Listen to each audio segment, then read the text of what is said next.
So far this NBA season, there are only 3 players who've had at least 10 games where they recorded 20 or more points and 10 or more assists. You might expect Nikola Jokic and Trae Young, but do you know who the third is? None other than Cade Cunningham.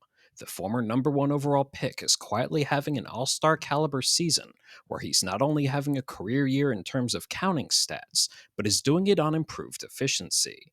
I'm going to take a deeper dive into Cunningham's offensive game to highlight what helps make him so dangerous on that end of the floor. Since joining the Pistons, Cunningham has been asked to create for both himself and others frequently out of pick and roll. So far, he's having his best season to date scoring out of the action on a per possession basis. In particular, Cunningham's drastically improved shooting from 3 out of the action. Last year, he shot just 32% from 3 on 71 attempts out of pick and roll. So far this season, he's already taken 67 threes out of the action, but has made 42% of them, though Cunningham can score out of pick and roll in a variety of ways. Here, Cunningham is running pick and roll with Isaiah Stewart as the screener, though Karis LeVert does a very nice job working through the initial screen.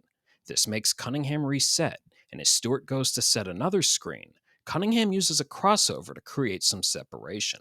Though it's worth noting that Jarrett Allen, who is Stewart's defender, is in drop coverage, and that can allow open jumpers from the mid range, which is an area Cunningham is very comfortable from. The guard gets to his spot, and before Allen can get there to alter it, takes the mid-range jumper off the dribble that leads to 2 points. This starts late in the quarter where Malik Beasley sets a quick ghost screen before running to the top of the key. Though as Cunningham spins by Pascal Siakam, Beasley's defender has a dilemma opposing defenses didn't have against the Pistons last year.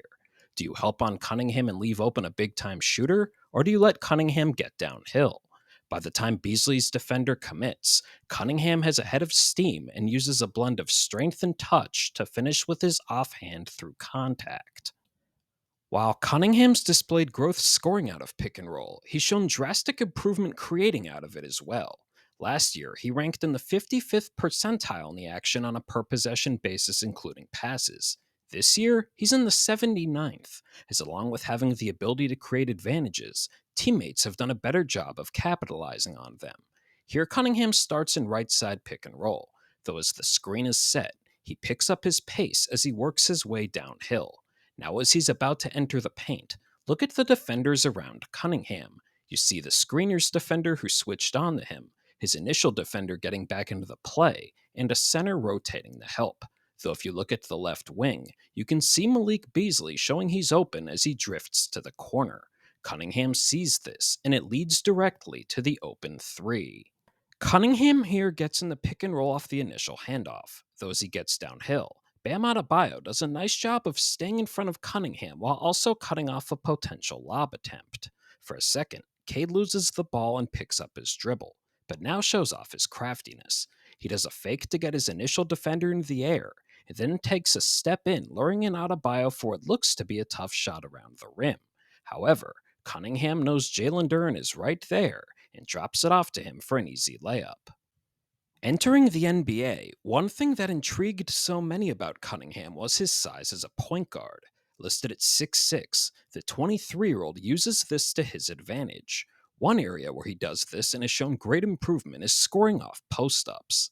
Last season, Cunningham ranked in the 16th percentile on a per-possession basis, making 43% of his shots, though nearly 20% of those possessions ended in turnovers.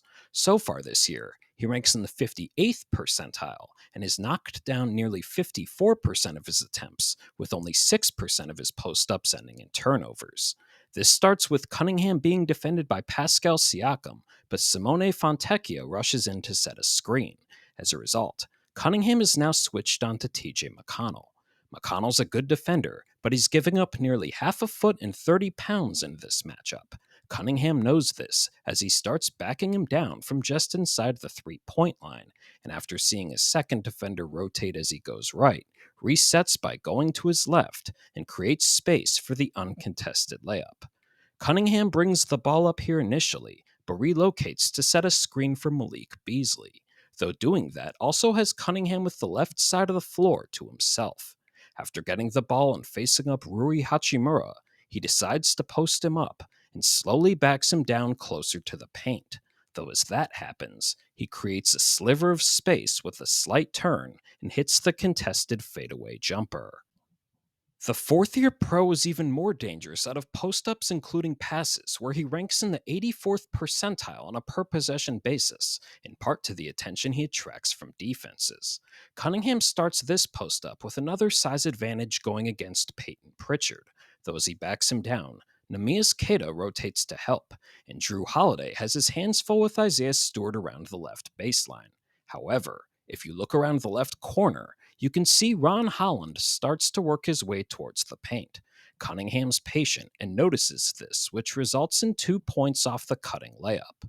Here, Cunningham gets an entry pass on the post against a premier defender who is also his size in Dyson Daniels.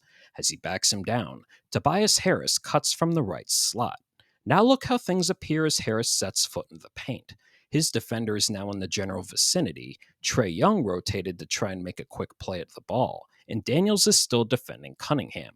However, situations like this is where Cunningham's blend of size and court vision come into play, as he quickly passes it out to Jaden Ivey on the right wing, who knocks down the clean look from three. Another noticeable trend for Cunningham as a scorer this year is he's made some changes to his shot selection. In the previous season, 26% of his shot attempts were on shots that were in the mid range or long twos. This year, Cunningham's not only taking more threes, but is also attempting shots that are 3 to 10 feet from the basket at the highest rate of his young career. He's responded and is shooting a career best 47% on shots from that distance. While his strength and change of pace can help him get downhill, Cunningham's also shown improvement on shots that require touch. He's made a higher percentage of his floater attempts this year, can finish hook shots in the post, and on shots that Synergy considers runners, he's made 61% of his attempts. All of these can open up opportunities for himself and others when operating in the paint. The scary thing is, Cunningham is putting up all star numbers, but still has room to improve. Statistically, he's still subpar finishing at the rim, though some of that could be a result of drawing free throws at a below league average rate, despite improvements over the last few seasons. Cunningham also doesn't get many opportunities to take shots off spot ups, but is a dangerous shooter off the catch, and by attacking closeouts could create looks for himself and others. Despite that, both the Pistons and Cunningham are much improved to start the year. The 23-year-old not only has grown as a scorer, but continues to make strides as a playmaker where he can create for teammates in a variety of ways and has benefited from the additional spacing around him. While the Pistons are still a young team, it's clear they have an offensive engine in Cunningham, and as the team progresses, it's only a matter of time before his mix of scoring and facilitating gets the attention it deserves. If you made it this far, thank you. And if you enjoyed the video, don't hesitate to like and subscribe to stay up to date on my basketball analysis throughout the 2024-25 season.